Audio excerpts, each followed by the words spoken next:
1521, when Philippines was discovered by Magellan.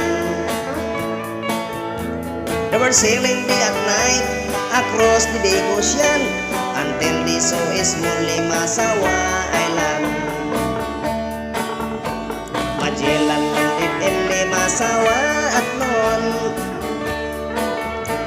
The people met him very welcome on the shore.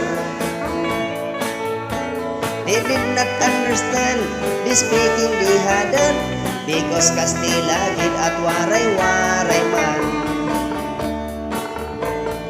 When Magellan landed in Cebu City, Raho mabungit and they were very happy. All people were baptized and built the Church of Christ, and that's the beginning about Catholic life.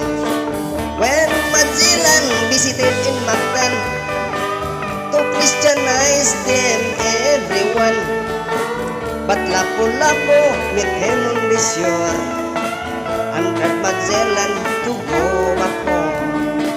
Then Magellan got so mad, ordered his men to come and pledge Mactan Island will could not grab, cause Lapu-Lapu is very hard.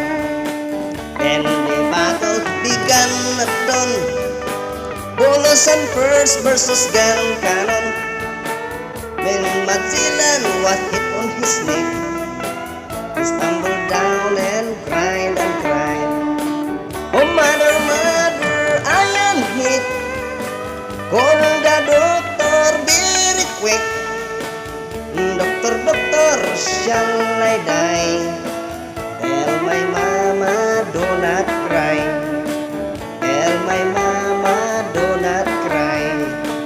Tell my mama, do not cry. That's the end of Magellan in the island of Mactan long time ago, ladies and gentlemen.